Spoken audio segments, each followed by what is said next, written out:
South ఇండియాలోనే biggest sorry store మన Varahi silks మన విజయవాడ ఎంజీ రోడ్ లో డిసెంబర్ 4వ తారీఖున ఘన ప్రారంభం. మీకోసం కార్యక్రమం ఈరోజు రాష్ట్ర వ్యాప్తంగా ఈ కార్యక్రమం జరుగుతూ ఉంది. మరి గత 10 రోజులుగా మరి ప్రతి విలేజ్ లోను మరి ప్రతి ఇంటికాటికి వెళ్ళి రైతన్నలు పడుతున్న కష్టాలు ఏంటి, రైతులు ఏ పంట పెడుతున్నారు, రైతులు ఏ పంట పెడితే వాళ్ళకి దిగుబడి వస్తుంది, మీరు రసాయక ఎరువులు వాడటం వల్ల ఏ విధంగా ఆరోగ్యాలు చెడిపోతున్నాయని ప్రతి ఇంటికాటికి మరి నాయకులు అదేవిధంగా డిపార్ట్మెంట్ అధికారులు వెళ్ళి చర్చించి మళ్ళీ ఈరోజు ఈ సమావేశం జరిపి మరి రైతన్నులకు ఏ పంట పెడితే ఈ ప్రాంతంలో ఈ భూమిలో ఏ పంట పెడితే పంట ఎలా వస్తుంది, దిగుబడి ఎలా వస్తుంది, దాన్ని బైబ్యాక్ ఎలా చేయాలనే అవేర్నెస్ ప్రోగ్రామ్ చేసాం. రాష్ట్ర వ్యాప్తంగా కూడా ఈ ప్రోగ్రామ్ చాలా సక్సెస్ఫుల్గా జరిగింది. ఎందుకంటే రైతు కష్టాలు తెలిసిన వ్యక్తి మాన్యశ్రీ ముఖ్యమంత్రి చంద్రబాబు నాయుడు గారు అనే విషయం తెలియజేస్తూ ఒక పక్క సాగునీరు తాగునీరు ఈ రాయలసీమకు అందజేసిన అపర భగీరథుడు చంద్రబాబు నాయుడు గారు, ఒక పక్క పరిశ్రమలు సృష్టికర్త, అదే విధంగా మరి రైతు పక్షపాతి. గతంలో స్ప్రింక్లర్లు కావచ్చు, డ్రిప్పులు కావచ్చు, అదే విధంగా మరి ఇన్సూరెన్స్ కావచ్చు, ఈ విధంగా అందజేసిన గొప్ప వ్యక్తి. ఈరోజు నాణ్యతమైన విత్తనాలు కూడా మనం సబ్సిడీ ద్వారా కూడా అందజేస్తున్నాం.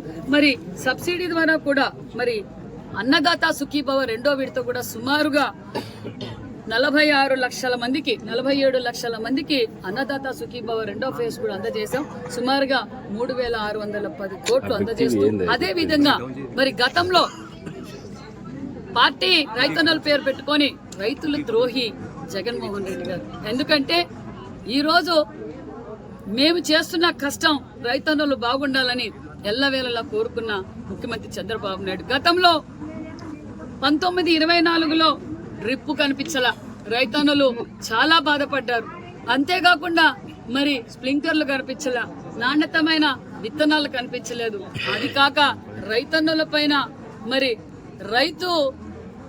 మోటార్లకు మీటర్లు బిగిస్తామని కూడా రైతులు ఇబ్బంది పెట్టారు. మన ప్రభుత్వం ఆ రోజు ఎన్నికల సమయంలో మాట చెప్పాం, రైతన్నులకు పెద్దపీట వేశామన్నాం.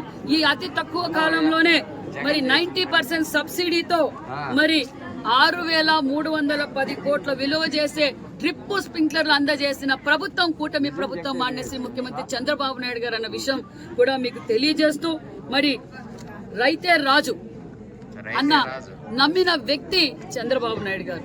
కాబట్టి ఈ కూటమి ప్రభుత్వానికి అందరూ రైతన్నులు కూడా మేము చాలా మంది రైతులతో కూడా మాట్లాడాం. ఒక పక్క రైతాంగం పెరగాలి, పాడి పరిశ్రమ పెరగాలి, దానితో పాటు వాళ్ళకి ఇచ్చే సబ్సిడీలు కూడా మేము ప్రజలందరికీ తెలియజేస్తాం.